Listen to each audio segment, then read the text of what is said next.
올해 들어서 하나님을 아는 지식이라고 하는 시리즈로 말씀을 나누고 있습니다. 지난주와 이번 주 두 주에 걸쳐서는 우리가 예배를 통해서 하나님은 어떤 분이신지, 하나님은 무엇을 원하시는지를 우리들이 공부하게 됩니다. 저는 예배에 관하여 특별한 관심을 가지고 있는 사람입니다. 그러나 제가 예배에 대하여 특별한 공부를 한 적은 없습니다. 제가 미국에서 논문을 다 마치고 한국으로 나오기 전에 제 마음에 그런 생각이 들었어요. 미국에서 공부를 하는 동안 제가 너무 미국 교회나 미국 문화를 모르고 한국으로 나오는 게 좀 안타깝다는 생각이 들었어요. 여러분들 익히 아시겠지만 미국에서 공부만 한 사람들은 영어를 잘 못합니다.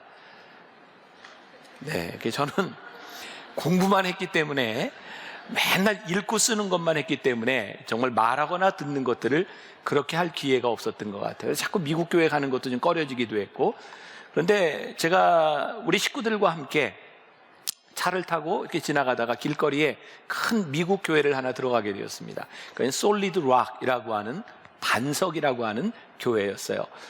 교회에서 설명을 해주는데 교인이 한 10,000명 정도 이렇게 있는 교회인데 이 예배는 한 1,000여 명이 모여서 예배를 드립니다. 그래서 저는 한국에서 온 목사입니다라고 소개를 했더니 그때 제가 이제 36살 때였는데 나이는 그렇지만 모습은 이랬어요. 그랬더니 제 소개를 듣고 그 사람이 제가 한국에서 온 어떤 저명한 목사인지 알고 강단으로 이렇게 올라오라고, 그래서 이제 강단에서 같이 예배를 드리게 되었어요. 예배가 시작이 되었는데 한 40분쯤 그냥 찬양을 했어요. 저는 영어로 찬양을 부르면서 그동안 어떤 느낌도 받아보지 못했던 사람입니다. 근데 찬양하는 중에 제가 처음으로 영어 찬양 가운데 성령님이 임재하시는구나, 그리고 찬양하는 중에 제가 눈물을 흘리기 시작했어요. 너무너무 감격스러웠어요. 그래서 40분의 찬양이 끝나고 난 다음에 그 교회 여자 목사님이 나와서 40분 동안 설교를 했습니다. 그리고 설교를 마치고 난 다음에 그 여자 목사님의 남편 목사님이 나와서 기도회를 인도하기 시작했어요. 40분 정도를 인도를 했습니다. 벌써 한 2시간 정도 예배가 지나갔는데 저를 놀라게 한 것은 그 마지막 목사님의 광고였습니다. 여러분, 아쉽지만 저녁에 다시 모입시다. 저에겐 굉장히 충격적이었어요. 왜냐하면 저는 공부하면서 늘 어떤 생각을 했었냐면 한국에 돌아오면 제가 목회할 교회 예배 이런 걸 생각하면서 현대 예배는 1시간이 넘어가는 건 사람들을 고문하는 것이다, 저는 그렇게 생각을 했었어요. 그런데 2시간 예배를 드리고도 아쉽지만 다시 모입시다 라고 하는 그것에 저의 호기심이 발동을 했어요. 무슨 예배일까? 그래서 제가 한국으로 나오기 전에 흔히 미국의 유명한 교회들을 한번 돌아봐야 되겠다는 생각이 들었습니다. 그래서 이민 가방으로 가방을 다 싸가지고 식구들과 함께 LA에서 열흘 정도를 있으면서 교회를 다니기 시작했어요. 그때까지 저는 미국에 있는 교회들이 소위 많이 죽어가고 있다 이런 이야기를 들었는데 제가 찾아간 교회는 전혀 그런 모습들이 없었습니다. 사람이 많다는 것만으로는 설명될 수 없는 예배에 뜨거움이 있었어요. 제가 이런 생각을 했습니다. 예배가 살아있는 교회가 성장하는구나. 제 포인트는 성장에 있지 않습니다. 예배가 살아있을 때 그 예배 가운데 회중이 그 모이는 모습, 이게 뭔가가 있다는 거였어요. 그리고 제가 LA에 있는 교회들을 쭉 방문하게 되었을 때 지금도 제일 인상에 남는 것은 한 교회는 주일 낮 예배 시간, 제가 여러분 놀랄 준비를 좀 하셔야 돼요. 낮 예배 시간이 주일 예배가 3시간 반을 드립니다. 여러분 견딜 수 있으시겠어요? 어떤 교회는 2시간 반, 2시간, 어떤 교회는 딱 1시간의 예배를 마치기도 했어요. 제가 본 것은 예배의 길이에 대한 문제가 아니었습니다. 그 예배 가운데 성령님의 임재가 있는가, 성령님의 역사가 있는가 없는가가 중요한 것이지 시간에 대한 문제가 아니라는 것을 깨닫게 되었어요. 그때부터 저는 예배에 대한 관심을 가지게 되었고, 한국 교회에 가장 시급한 것이 예배 회복에 대한 문제라는 것을 생각하게 되었어요. 그래서 저는 1월이 되면 계속해서 여러분들에게 예배에 대한 설교를 합니다. 왜냐하면 예배가 생명이라고 생각하기 때문입니다. 우리가 하나님을 믿는 공동체로 모였다는 이 공동체는 예배를 빼놓고는 설명할 수 없는 공동체이기 때문입니다. 예배가 아니면 우리는 교회라고 하는 이름으로 여기에 모일 이유가 없는 사람들이기 때문입니다.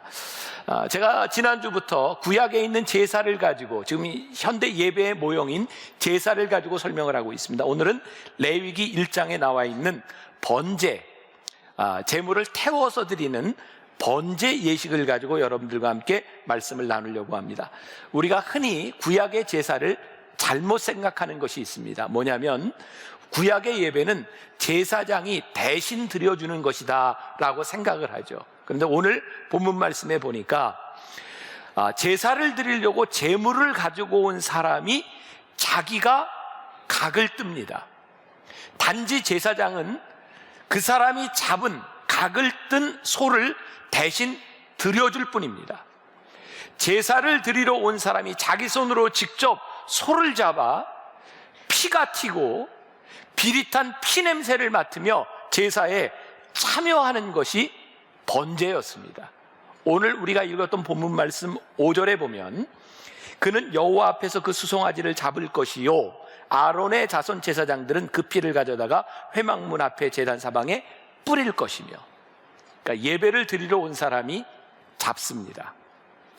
우리가 흔히 하는 말 중에 저는 아주 잘못된 표현 중에 하나가 이런 말인 것 같아요. 나 오늘 예배 보러 간다는 말, 우리가 흔히 물론 그런 의미로 하는 것은 아니지만 예배 보러 간다라고 하는 말이 가지는 의미가 아주 잘못되어 있습니다. 우리는 예배를 보러 가는 사람이 아닙니다. 우리는 예배자로 여기에 와 있는 사람입니다. 그래서 오늘 여러분들에게 도전을 주고 싶은 것이, 오늘 우리들이 예배를 드리는 우리들 한 사람 한 사람이 이 예배의 관객인가, 아니면 우리는 이 예배의 배우로, 주역으로 이 예배를 드리고 있는가를 분명히 생각해 보아야 합니다. 오늘 제가 여기서 설교를 합니다. 찬양팀이 찬양을 인도했습니다. 성경을 봉독한 사람도 있습니다. 그 사람들이 예배의 주인공이 아니라는 말입니다. 여기에 있는 사람들은 오늘 여러분들이 드리는 예배를 돕기 위하여 있는 사람들입니다. 그러면 예배를 돕기 위하여 우리는 여러분들이 정말 하나님 앞에 좋은 예배가 될 수 있도록 최적의 환경을 만들어줘야 합니다. 그런데 착각하지 말아야 할 것은 최적의 환경이란 좋은 시설을 의미하는 것이 아니라는 말입니다. 요즘 시대를 살고 있는 많은 사람들이 교회에 대해서 어떤 어려움을 가지고 있는가? 하나는 설교가 지루하다, 설교가 길다. 제가 목회자로서 여러분들이 예배를 드리는데 이 지루함으로 만들어 간다면 분명히 저의 잘못이 많을 것입니다. 그럼에도 불구하고 예배가 목회자가 주인공이 아니라고 한다면 그것만으로 여러분들이 예배에 핑계를 댈 수는 없습니다. 여러분들은 이 예배 안에서 여러분들이 주인공이 되어야 하기 때문입니다. 저는 개인적으로 예배를 드리는 사람들의 표정, 모습, 태도를 보며 그 사람들의 영적 상태를 볼 수 있다고 생각해요. 제가 일부 예배 때 우리 목회자들에게도 그런 얘기했습니다. 저는 목회자들을 볼 때 가장 높이 평가하는 게 뭐냐면 예배를 드리는 자세와 태도라고 생각합니다. 오늘 예배를 드리는 여러분들의 모습을 보면서 저는 여러분들이 어떤 사람인가를 생각하게 됩니다. 여러분, 혹시 우리가 이 예배의 주인공이라고 한다면 여러분들 혹시 연극을 하다가 막 대사를 하다가 조는 사람을 보신 적이 있으세요? 아니, 상대방이 대사를 하는데 잠깐 쫄게 이러는 사람을 보셨어요? 우리가 예배의 주인공이 되어서 예배의 배우가 되어서 우리들이 무언가를 한다는 것은 이 예배 가운데 우리들이 얼마나 긴장하고 이 예배 가운데 하나님 앞에 어떤 모습으로 서느냐가 너무너무 중요한 거예요. 여러분들은 오늘 예배 시간에 얼마나 긴장하고 계세요? 물론 여러분들 모두가 저와 같았으면 좋겠다, 무리가 있을 수 있습니다. 그러나 저는 예배를 준비하기 위해서 너무너무 긴장합니다. 저는 주일을 지나고 나면 정말 몸이 이렇게 탈진됐다라고 하는 게 느껴질 정도예요. 월요일 아침이 되면 정말 머리가 너무너무 아파요. 왜? 하루 종일 너무 긴장하고 있었기 때문이에요. 여러분들이 그냥 앉아있는 시간에 저는 여기 나오기 전부터 늘 예배, 똑같은 예배를 반복하고 있지만 실수하지 않으려고 계속 쳐다봅니다. 여러분, 실수해도 우리가 부족해도 하나님이 우리의 예배를 받으십니다. 그러나 우리가 하나님 앞에 올바른 좋은 예배를 드리기 위해서 실수하지 않으려고 노력하는 것을 하나님은 저는 더 귀하게 보시는 것이라고 생각해요. 우리가 완전할 수는 없지만 온전해지려고 노력하는 것. 여러분, 설교자의 고충이 무엇일까요? 설교자로 서 있는 이 시간에 무슨 일이 일어날까? 특히 신체적인 일. 그래서 여기에 오기 전에는 늘 화장실을 다녀오고요. 제가 알고 있는 어떤 목사님은 교회를 건축하면서 예전에는 큰 강대상이 있었잖아요. 강대상 바로 밑에 화장실을 만들었어요. 왜냐하면 불안한 거예요. 긴장이 되고. 20년 가까이 됐는데 제가 그 목사님에게 물어봤습니다. 20년 동안 화장실을 써보셨습니까? 한 번도 쓴 적이 없대요. 그러나 그게 그 목사님이 얼마나 긴장하고 있는가를 보여주는 거죠. 제가 만나교회에서는 이런 일이 없었는데 몇 년 전 반포에서 어떤 집회를 인도할 때였어요. 설교하는 도중에 도저히 참을 수가 없는 거예요. 제가 어떻게 했는지 아세요? 예배 설교 중간에 여러분 기도하세요. 그리고 중간으로 뛰어나갔어요. 설교자에게 이런 일들이 있을까 봐 얼마나 힘들고 긴장하는지 아세요? 설교자에게 뿐만 아니라 여러분들이 예배를 드리는 시간에 여러분들은 얼마나 긴장된 마음으로 하나님 앞에 예배를 드리고 있는가. 다른 말로 이야기하면 이 예배를 예배되기 위하여 나는 얼마나 헌신하며 나는 얼마나 노력하며 우리는 그렇게 살아가고 있는가. 중요한 것은요, 오늘 여러분들 한 사람 한 사람이 예배의 주인공이라고 하는 이야기는 오늘 여기에 얼마나 많은 사람이 있든지 하나님께서는 여러분들에게 개인적으로 역사하기를 원하신다는 거예요. 어떤 그 이야기가 제가 보게 되었는데, 옛날 어느 임금님이 국민들을 불러놓고 큰 잔치를 벌이기로 마음을 먹었습니다. 내가 모든 음식을 준비할 테니까 너희들은 다 포도주만 한 병씩 가져와라. 그리고 포도주를 다 모아놓고 이렇게 이제 따라서 먹는 거죠. 사람들이 포도주를 다 따라서 이제 포도주를 떠먹는데 이상한 겁니다. 맹물인 거예요. 왜냐하면 사람들이 다 포도주를 가져오니까 나는 물을 가져와도 되겠지 했는데 다 물을 가져왔어요. 그래서 맹물이 되었다. 여러분, 맛있는 포도주를 먹기 위해서는 모든 사람들이 포도주를 가져와야 하는 겁니다. 여러분, 우리 예배 가운데 예배 회중이 오늘 이 예배가 하나님 앞에 정말 귀한 예배가 되기 위해서는 여기 있는 사람들 한 사람 한 사람이 예배자로 서지 않으면 이 예배가 정말 성령의 임재를 느낄 수 있는 예배가 될 수 없다는 거예요. 여러분, 교회에 처음 나오는 사람들이 이 교회를 계속 다닐까 말까 결정하는 이유의 첫 번째가 뭔지 아십니까? 성가대의 찬양이나 목사님의 설교가 아닙니다. 옆에서 예배드리고 있는 사람의 모습을 보며 이 교회를 다닐까 말까를 결정한답니다. 또 옆에를 쳐다보는 분이 계시네요. 네. 오늘 우리가 어떤 예배자로 우리들이 여기에 서 있는가. 제가 지난주에 여러분들에게 이런 말씀을 드렸어요. 여러분, 화목제에 대한 이야기를 들으면서 여러분, 하나님의 말씀을 가지고 여러분들이 세상에 나가 말씀대로 살았던 간증을 가지고 오십시오. 오늘 여러분들이 이 예배 시간에 나올 때 일주일을 하나님의 말씀대로 살기 위하여 치열하게 살았던 간증이 있다면 오늘 이 예배가 얼마나 충만한 예배가 되겠습니까? 우리들에게 얼마나 감격스러운 그런 예배가 되겠습니까? 오늘 말씀 가운데 우리들이 주목해야 될 것이 있습니다. 2절 말씀. 이스라엘 자손에게 말하여 이르라. 너희 중에 누구든지, 여기에 표시를 좀 하세요. 누구든지 여호와께 예물을 드리려거든 가족 중에서 소나 양으로 예배를 드릴지니라. 자, 여기 누구든지 무슨 말이에요? 모든 사람들이 예배에 참여한다는 말입니다. 그리고 이 모든 사람들이 누구든지 할 거 없이 자기 손으로 제물을 잡는다는 거예요. 동물을 죽이며 내 죄가 얼마나 무섭게 죽는지를 경험하는 겁니다. 하나님은 거룩하신 하나님입니다. 그래서 동물을 죽으며 내 죄가 사해진 그 고백을 가지고 우리는 예배 시간에 나오는 겁니다. 그러므로 우리는 우리의 손으로 우리의 죄를 우리가 고백해야 되는 거죠. 또 중요한 말씀입니다. 3절. 그 예물의 소의 번제이면 흠없는, 여기에 표시를 하시고 수컷으로 회막문에서 여호와 앞에 기쁘게 받으시도록, 여기에도 표시를 하세요. 흠없는과 기쁘게 받으시도록. 자, 우리들이 어떤 예물을 가지고 올 수도 있습니다. 그때 어떤 소든지 가지고 올 수 있습니다. 그런데 오늘 말씀해 보니까 흠없는 제물을 가져와라. 흠없는 제물은 아무거나 가져오는 것이 아니라 골라서 가져왔다는 거예요. 창세기 4장에 보면 유명한 가인과 아벨의 제사가 나오고 있습니다. 가인은 어떤 제사를 드렸죠? 그의 소산 중에 일부를 하나님께 드렸습니다. 아벨은 어떤 제사를 드렸죠? 그의 양의 첫 새끼를 드렸습니다. 농산물이 비쌌는지 아니면 양이 비쌌는지 그것은 별로 중요하지 않습니다. 그런데 하나님께서 가인의 제물은 받지 않고 아벨의 제물을 받으셨어요. 그런데 이렇게 제물을 바꿔봅시다.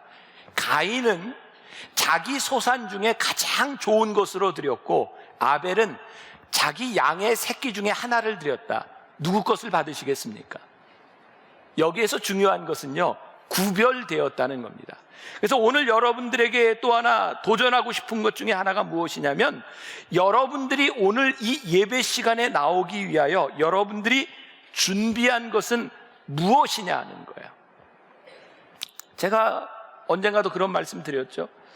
저는 개인적으로 토요일에 화를 내지 않으려고 노력하고, 제 아내는 아무리 나쁜 일이 있어도 화날 수 있는 일을 저에게 이야기하지 않으려고 합니다. 그러나 그게 완전할 수 있습니까? 노력하는 거죠.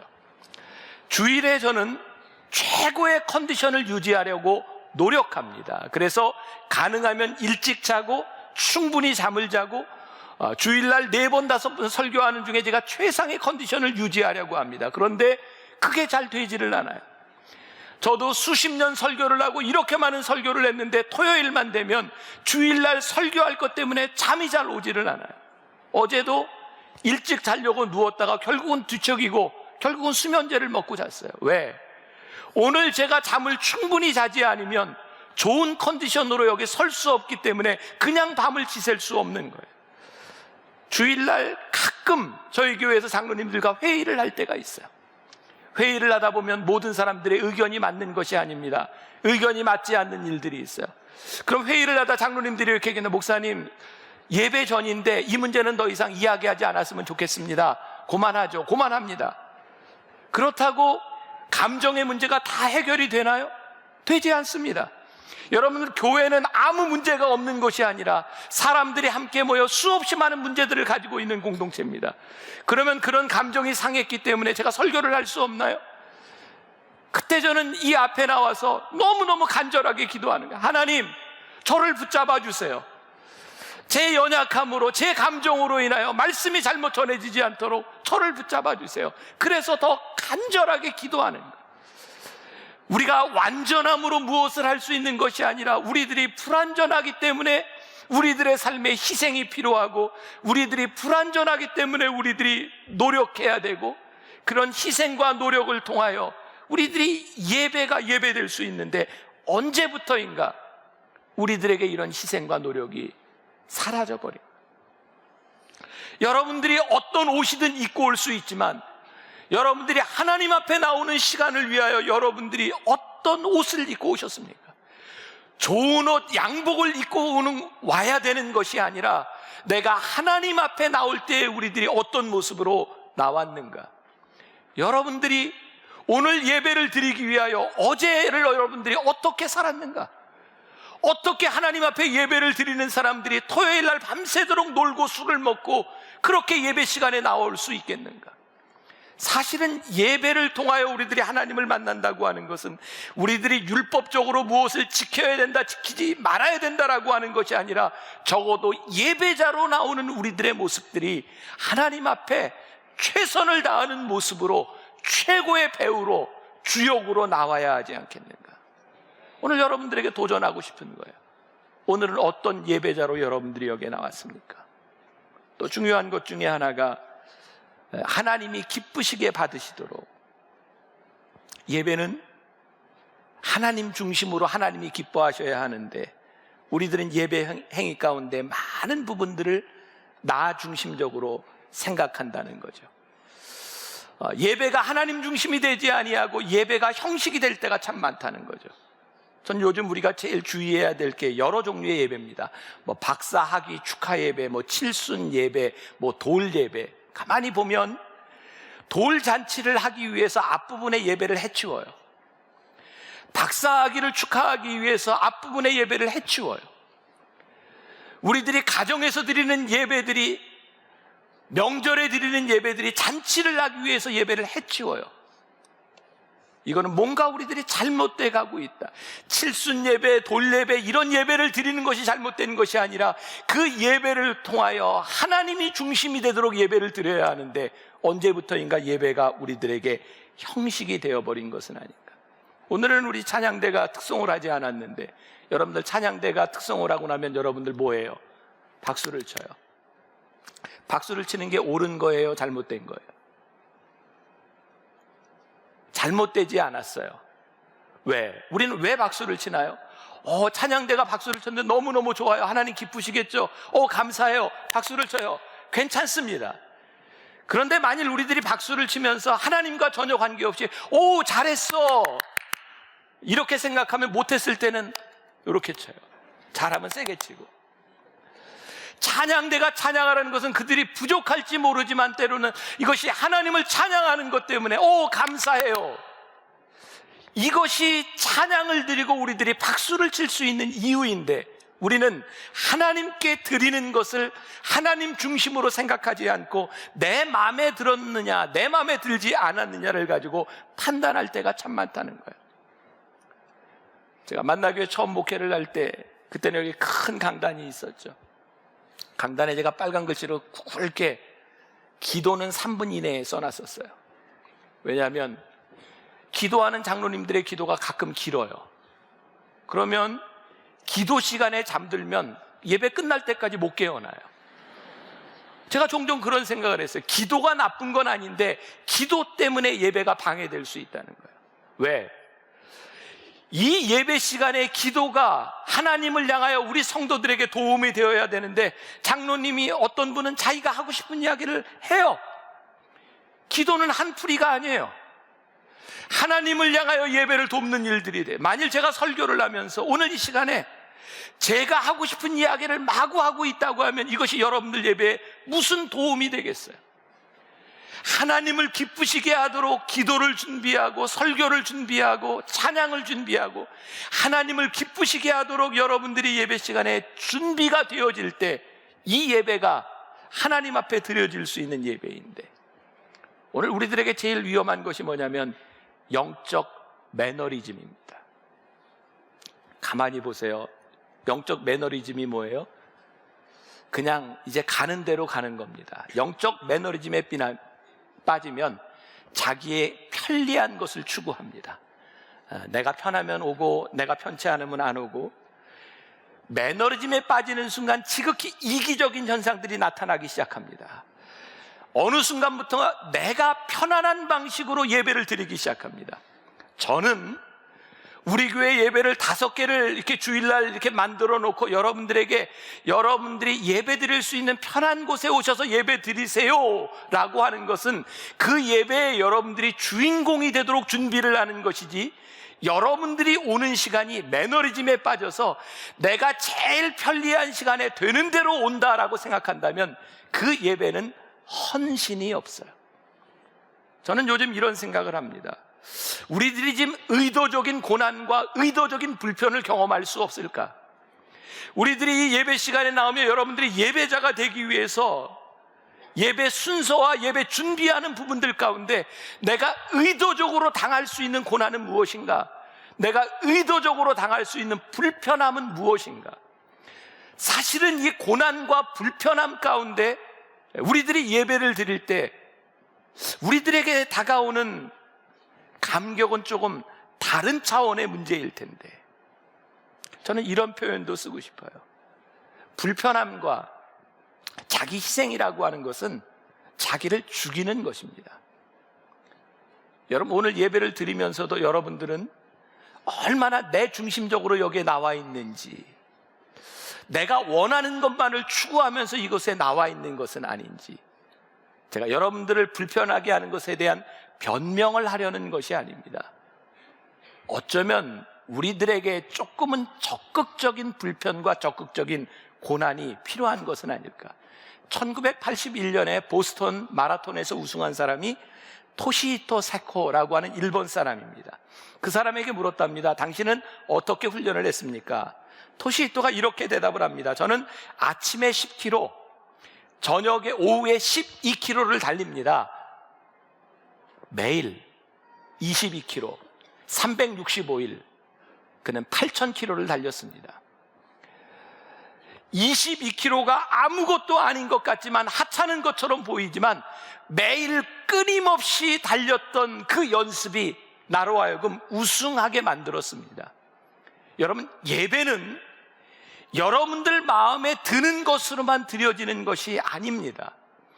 예배는 여러분들이 헌신하며 끊임없이 훈련되는 시간을 통하여 어느 날 예배자로서 설 수 있는 것이 예배입니다.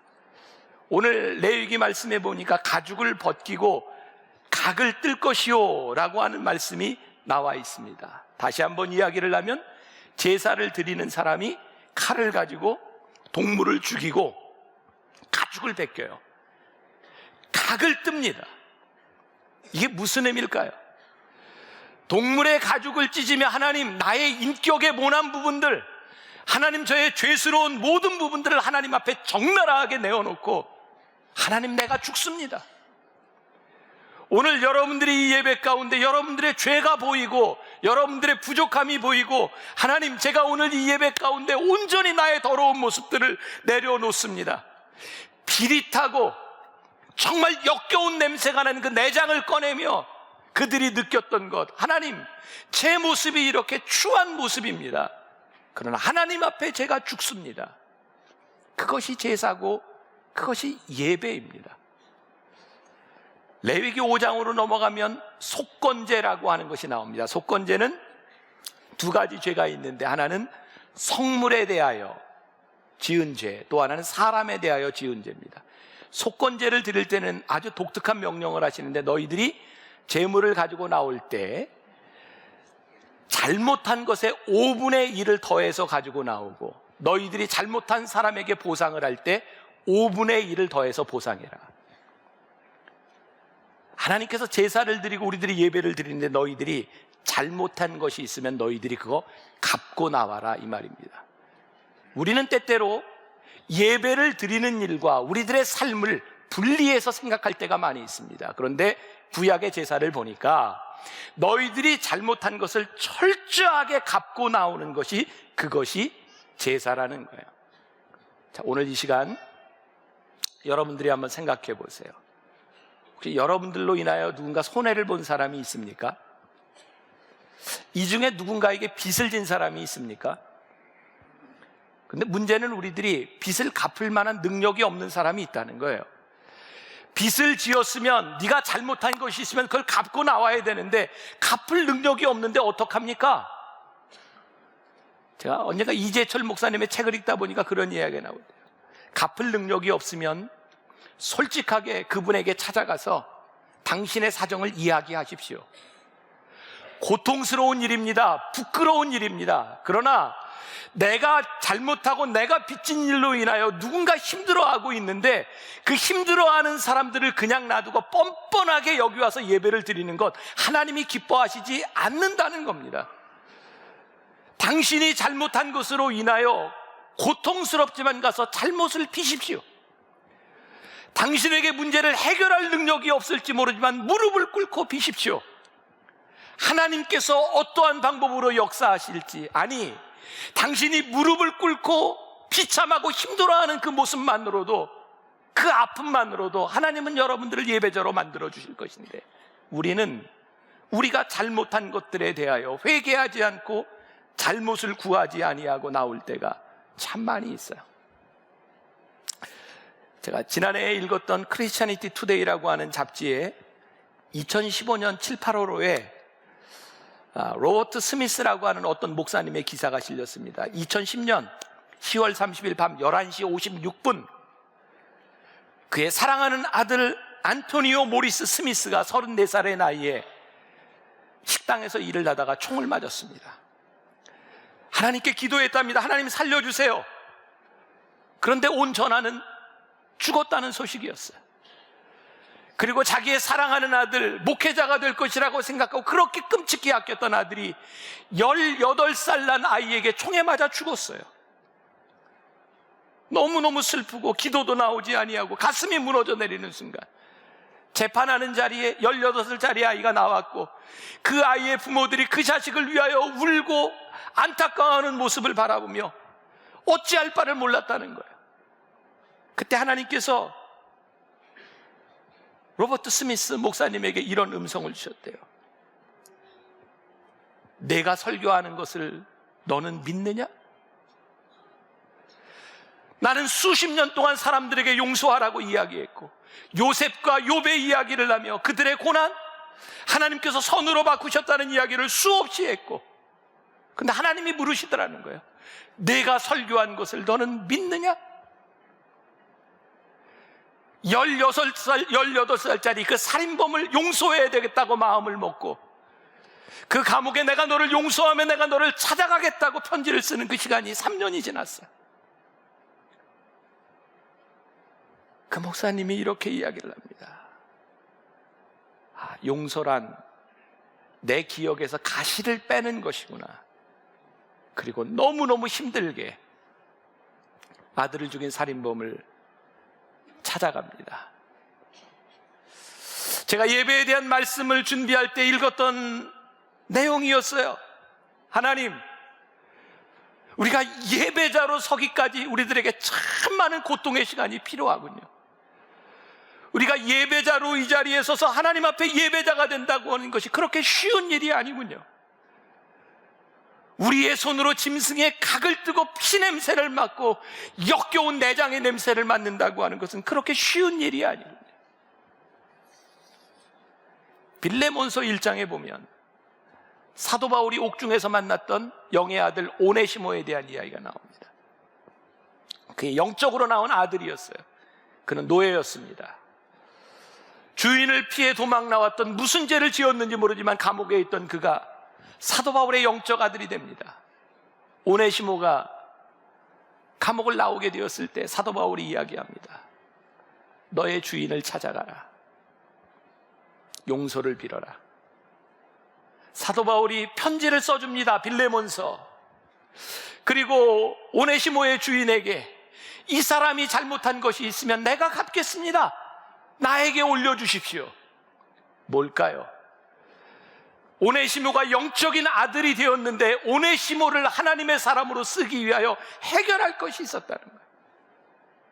내가 주인에게 가서 너의 잘못한 것을 빌어라. 어쩌면 거기 가서 죽임을 당할지도 몰라요. 근데 오네시모에게 그 어려운 일을 시킵니다. 사랑하는 여러분, 우리 예배자로 살아갑니다. 이게 무슨 의미일까요? 우리가 하나님 앞에 예배를 드립니다. 이것이 무슨 의미일까요? 그렇게 낭만적이고 그렇게 매너리즘에 빠져서 그렇게 쉽게 할 수 있는 것이 예배가 아니라 어쩌면 예배를 드리기까지 우리들이 당해야 되는 고통이 있어요. 여러분들이 해결해야 되는 문제들이 있어요. 제가 여러분들에게 이런 도전을 드립니다. 제가 1월 들어서부터 계속 하고 있죠. 오늘 예배가 여러분들에게, 오늘 설교가 여러분들에게 무엇입니까? 간단하게 정리해 보세요. 그리고 오늘 말씀을 들으니 내가 이렇게 결단해야 되겠습니다. 그 여러분들에게 있어야 합니다. 여러분들, 제가 여러분들에게 시키는 마음을 이해를 하세요. 제가 오래 들었으면서 너무 안타까운 거예요. 우리가 도대체 설교를 듣고 예배를 드리고 나가서 사는데 변화가 없어요. 삶의 결단이 일어나지 않아요. 이렇게 가서는 안 되겠구나. 말씀을 가지고 살아가는 우리들에게 변화와 능력이 나타나야 되는데, 말씀을 가지고 살아가던 우리들이 주일에 나올 때 간증을 가지고 나와야 되는데 이게 없어요. 피냄새가 나지를 않아요. 여러분들에게 정말 간곡히 제가 부탁드리고 싶습니다. 말씀을 듣고 정리하고 결단하고 실천하세요.